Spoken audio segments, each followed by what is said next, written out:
Жаттығулар алдыңғы видеоға, алдыңғы сабаққа байланысты жаттығуларды орындайық. Бірінші жаттығу correct the mistakes in these sentences. Мына сөйлемдердегі қателер бар, соларды дұрыстаңыздар. Most are the result of translating from the first language. Көбісі басқа тілден аударғанға байланысты қателер дейді. Мүмкін испан тілінен аударған шығар енді.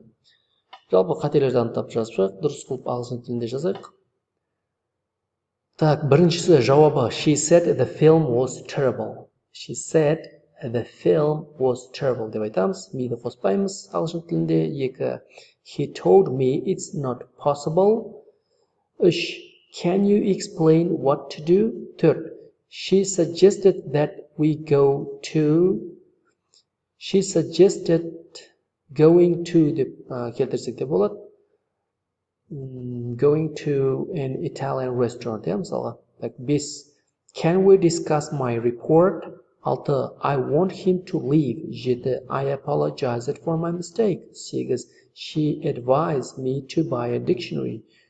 8 деп болады. 9. 9. She advised me to buy a dictionary. Так, 7. I apologized for making a mistake. Так, 1. She insisted on paying. I apologize for my mistake десек те болады. Так, екінші жаттығу. What is the missing verb in each of these sentences? Мына әр сөйлемдердегі жоқ сөз, қай сөз, соны анықтап дәптерге жазыңыздар жауаптарын. There may be more than one answer. Бір немесе бірнеше дұрыс жауап болуы мүмкін. Ал жазыңыздар паузаны басып. Енді тексереміз. Болсаңыз, бірінші жауап showed. 2. Complain. 3. Apologize. 4. Warn. 5. Persuade. 6. Insisted. 7. Confirm. 8. Blamed. 9. Explained. 10. Discussed. Үшінші жаттығу. Complete these sentences in a logical way. Мына сөйлемдерді логикалық тұрғыдан дұрыс жағынан толықтырып шығыңыз. Пауза басып толықтырайық.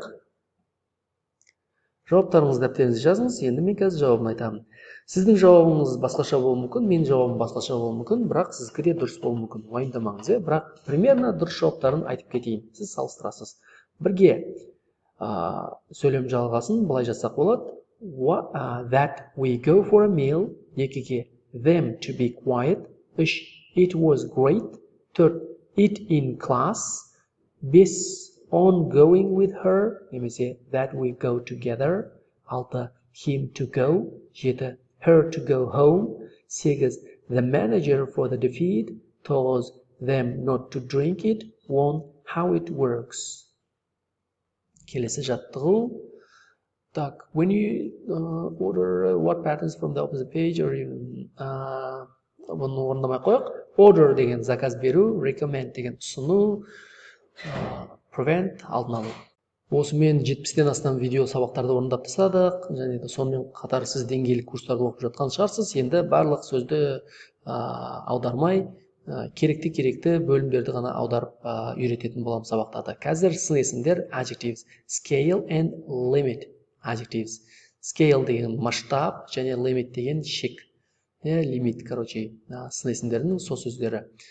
Мынау қаншалықты масштабын лимит шектеріне қарайық. Absolutely, толықтай. Terrible, awful, dreadful, масқара, жаман, сұмдық, қорқынышты деген сияқты сын есімдер. Very bad, өте жаман, немесе bad, жаман, very деген өте күшейтпелі.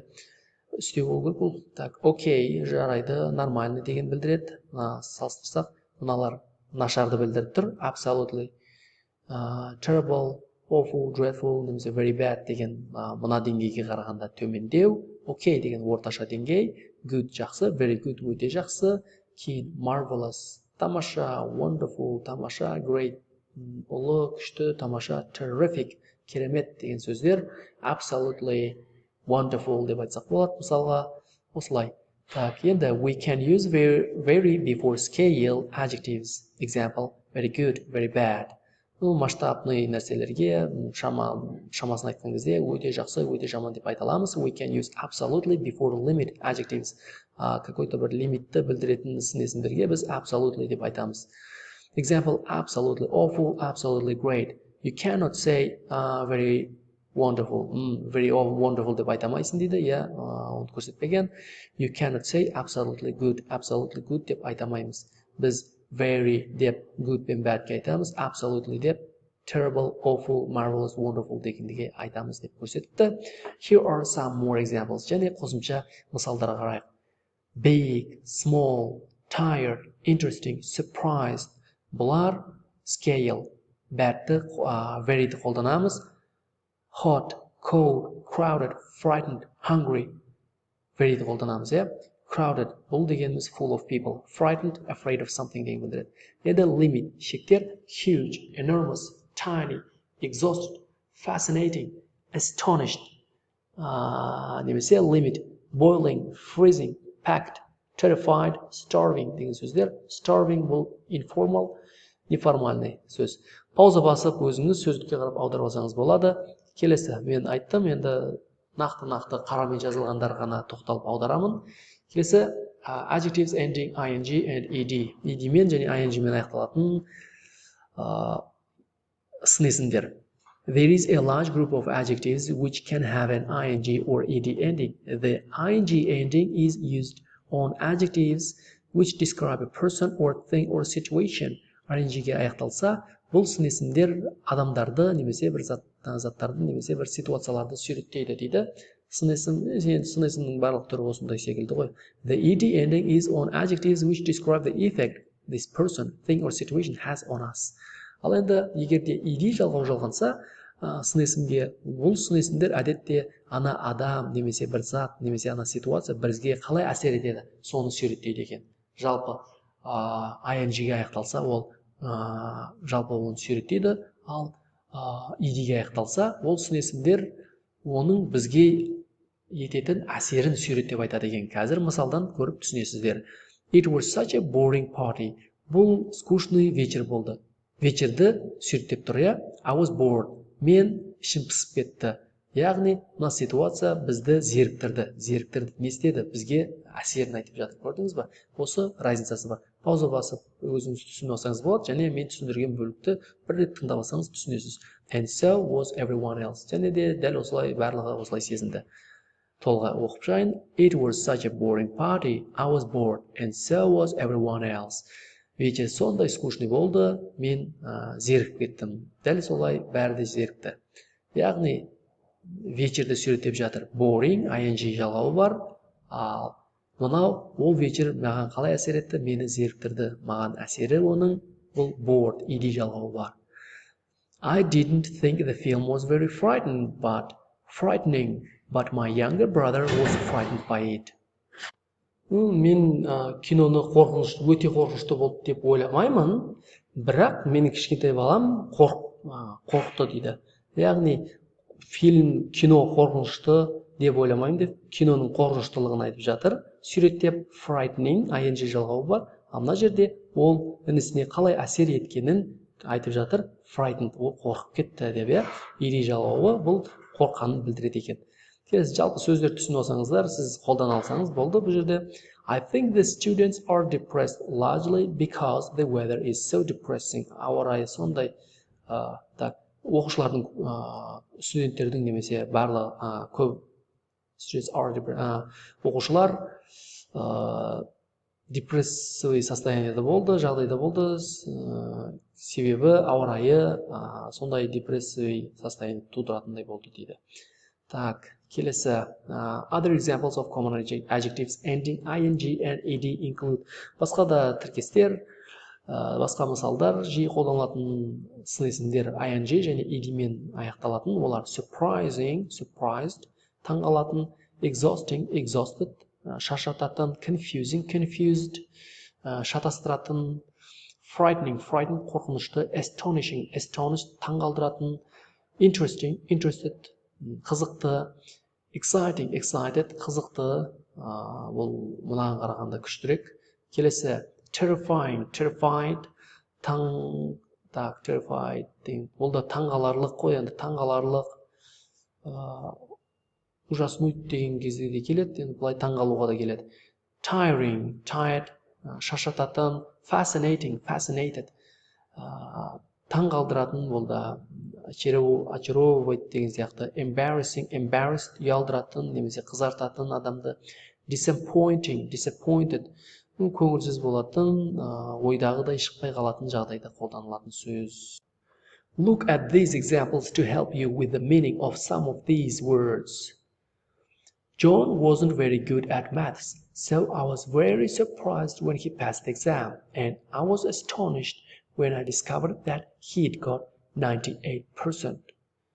Осы сөйлемді түсінсек болады. Surprise деген таңғалу, astonished деген одан сайын изумляция, қатты таңғалу.